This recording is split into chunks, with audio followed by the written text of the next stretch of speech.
Are you ready? Let's do it. Okay. Hello, everybody. Welcome back to my channel. Today I have a guest, and we're going to be touching the topic of death. So I have a couple of questions I will ask him, but first I'm going to have him introduce himself. Hello, guys. My name is Owen Duggar. I am a non-denominational Christian. I originally started my faith in a Brother in Mennonite church, but then over the recent years, I've determined my faith is more so what I interpret of the Bible rather than what a church interprets for me. Perfect. Yeah. Okay. So let's go ahead and dig right into the questions. So the first one is, why do you think death is so feared among people? Ooh.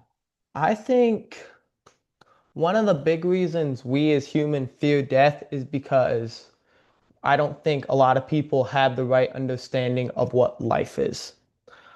I think many times in the Bible it mentions that our life is to live for Jesus, to give our life doing everything we can to grow his army, to rob hell and populate heaven. I think a lot of people fear death because they don't truly live their life out of wanting to live it for Jesus. They live it as a half life of for Jesus and a half life of I have control over my life. I'm scared if I lose it. Yeah, for sure. Okay. Let's go into number two then, Sweet. which is, do you think death is something we should fear? Why or why not? I don't think so. Um, like a great example when you're talking about death is there's kind of two types of death. You've got your spiritual death and then your fleshly death. Um, I don't think we should fear the fleshly death. I mean, there's few things in life that are guaranteed. One of the oldest sayings and jokes is the only two things in life that are guaranteed are death and taxes, right? I mean, there's no avoiding it. And I mean, like a couple verses that when I was looking over is Matthew 10:28. Do not be afraid of those who can kill the body, rather be afraid of one who can destroy both body and soul. So it's when I look at it, I don't think, kind of like I said earlier, our lives are for Jesus. However they turn out, it is for Jesus. In the end, our goal is to live a life so that we can go to heaven and not hell. So heaven's better than earth, in my opinion. From what I've like, my research says heaven is much better. I mean, he wipes away every tear from their eye. There'll be no more mourning. There'll be no crying, no pain. So in terms of like fleshly death and what it means to die here on earth, I don't think that should be something we feared. I mean, Jesus conquered death when he died on the cross for us and then rose again. Let's not forget about that part. Yeah.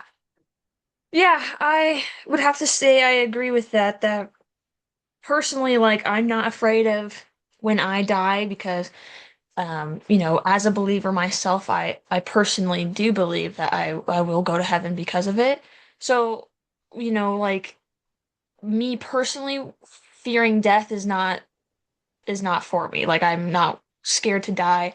I know Christ, so I know that I'm trusting his plan for what happens when I do die.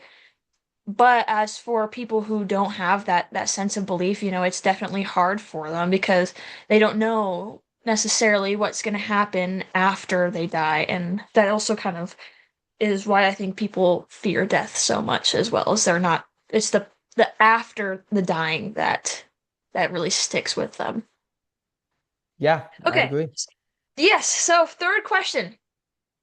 Can non-religious people die and still go to heaven under any or certain circumstances?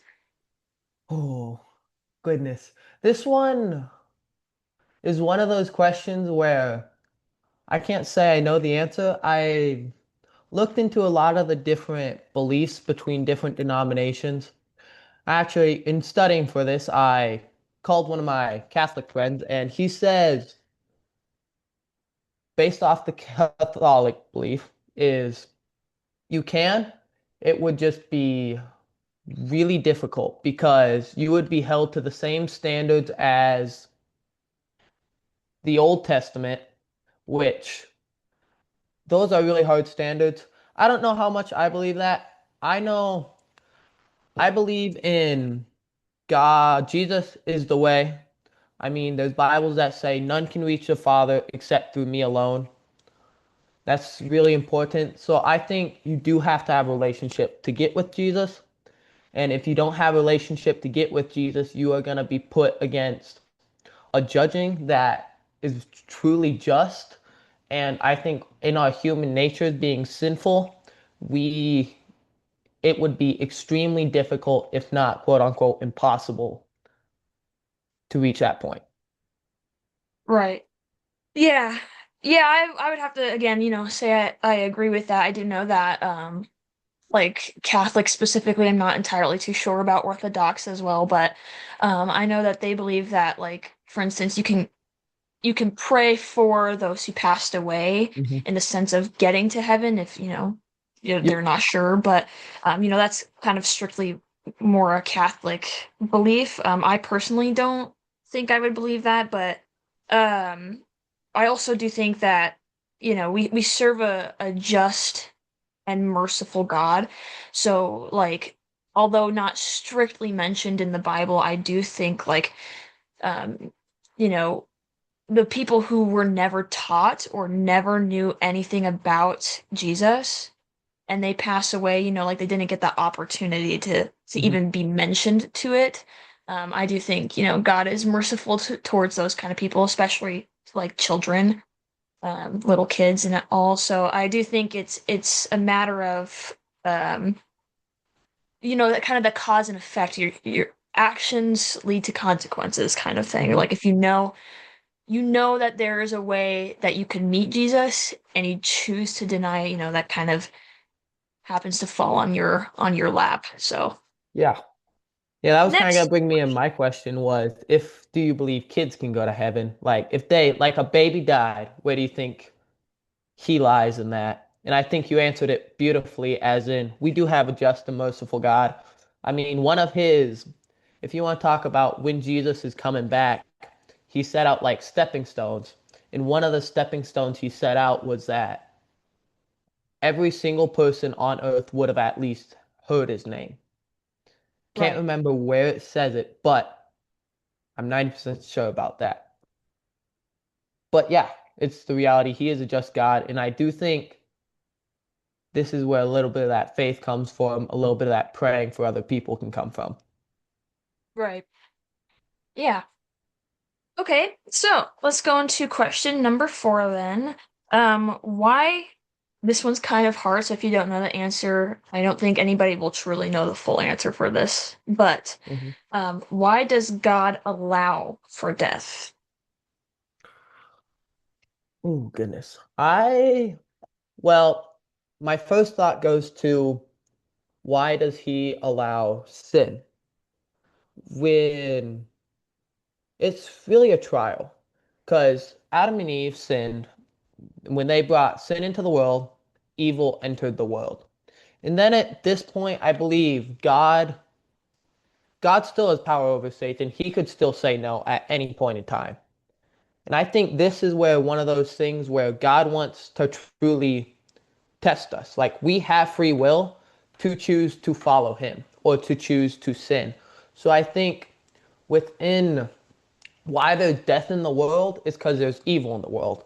And God did this as a quote unquote trial from the very start to see if we would choose him and choose Jesus and choose salvation, or if we will choose the world and the gain we get from money or whatnot.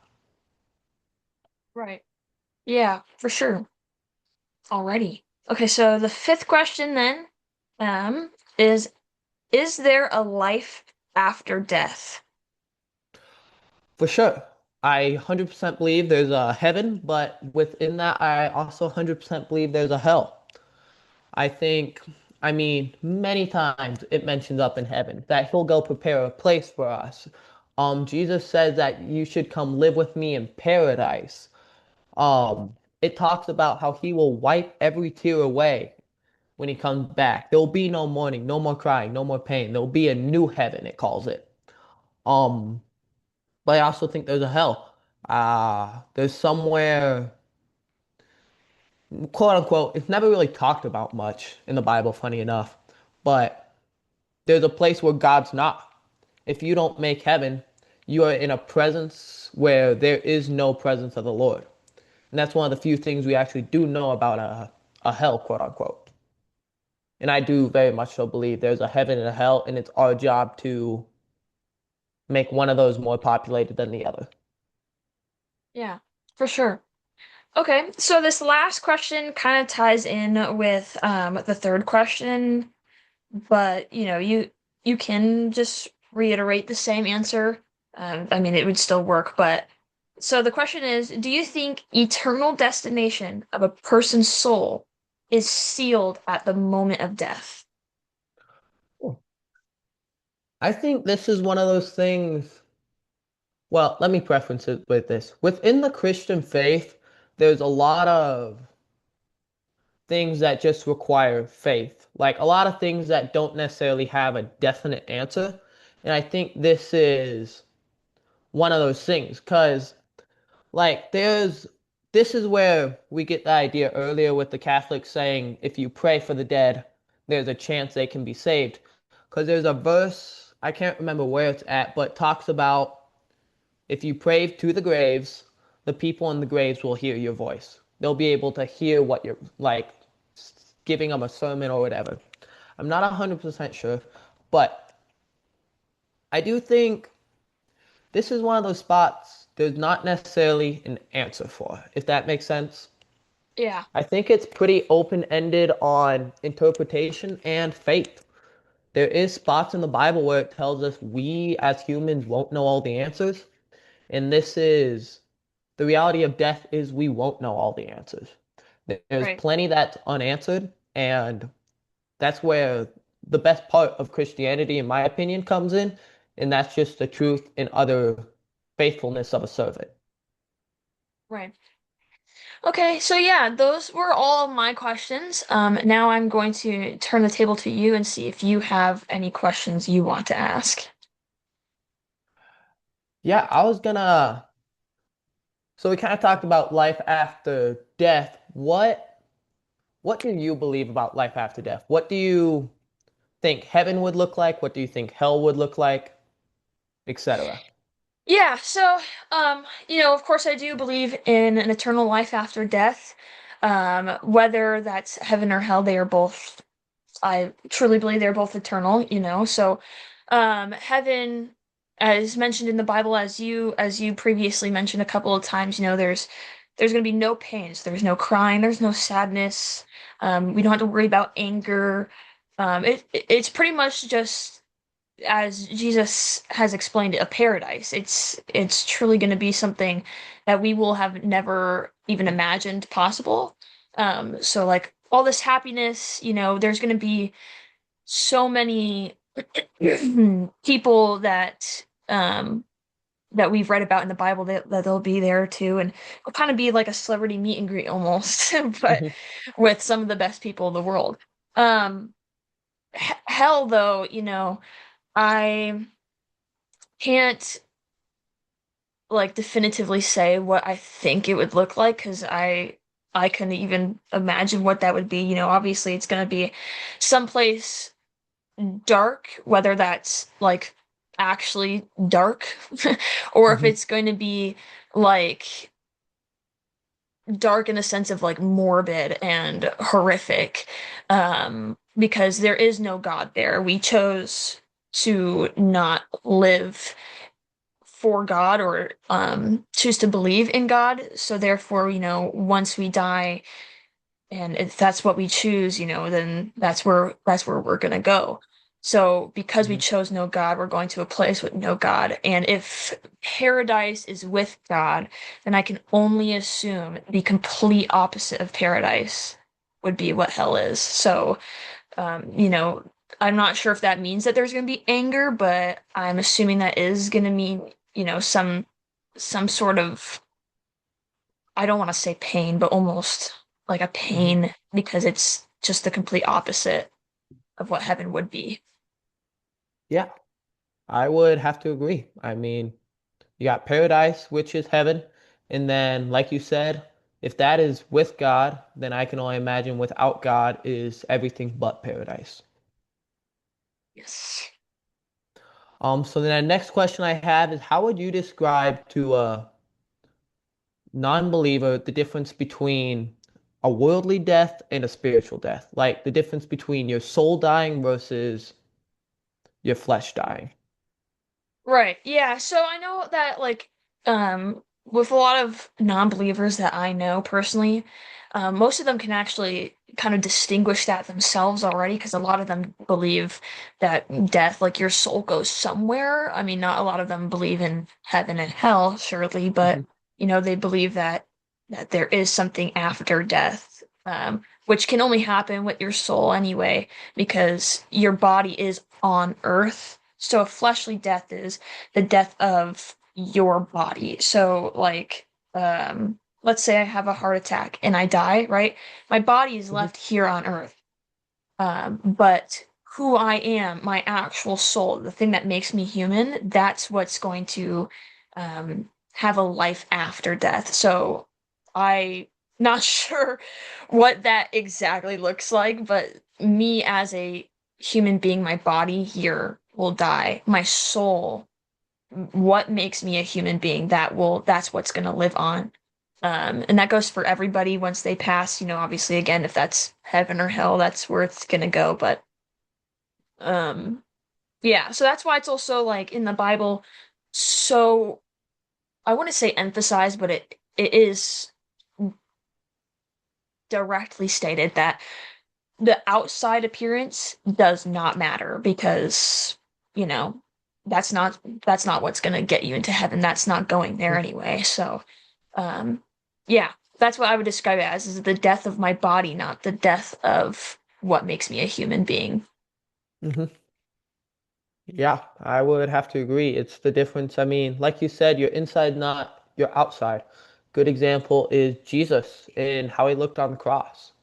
I mean, he literally got nailed, whipped, the crown of thorns. If you want to talk an actual biblical crown of thorns with like 6 to 9 inch thorns, I mean, that was, he died. In the world, he died. But then in his soul was alive.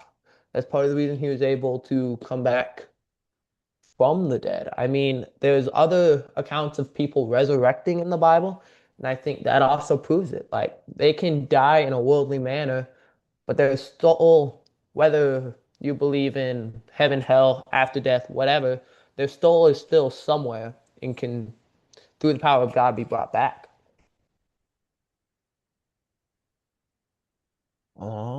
One of my last questions for you is talking actually about angels. So Okay. after death, if you believe in a heaven or hell, one thing that's fun to talk about is the angels. What do you think not a day in the life of an angel would look like, but a day in the life of an angel would look like? Like in heaven, Yeah, in or heaven, not in hell. I don't know. That's a very interesting question. I don't think I've ever had anybody ask that before. Um, I don't know. I guess, I mean, they don't really have to watch necessarily over the all of the people in heaven, like Hmm. just the one angel, because I'm sure they kind of break it up, where like some of Hmm. them stay in heaven and do whatever God kind of asks them of, but the rest of them, I mean, I think that they have some that kind of guide people down here Hmm. on Earth as they're trying to figure out their course of action when it comes to their spirituality and faith as well. So I think it's kind of just whatever God asks them to do, especially rejoicing. They probably do a lot of that out there since Yeah, it's heaven and all, but yeah, I guess I'm not entirely too sure. yeah. I think that's a very solid answer. I mean, the couple of looks we have gotten within the angels within heaven is they're doing things like playing the trumpet or whatever kind of God tells them to do. When he sends the angel come talk to Mary, when he sends in Revelation it talks about angels bringing winds and floods and all that fun jazz. But then it also shows, oh, where was it? Can't remember quite, but the heavens opened up and angels were singing around in a circle, just rejoices to the Lord. I think, quote unquote, a day in the life of an angel would be, as stupid as it sounds, would be like heaven itself. It's would be like paradise because you would be completely enveloped in the glory of God. Your whole purpose for living then becomes to give God praise, give God the thing that He created us to do, quote unquote. So I think, like, obviously, there's not going to be money. There's going to be streets of gold, no money though, which is kind of an interesting thought. But it would be paradise. Yeah. That seems like everything I have. Okay. Well, thank you for coming on, and hopefully this video will find everybody who's watching well. Yes. Amen. All right. Thank you, and thanks everybody for watching.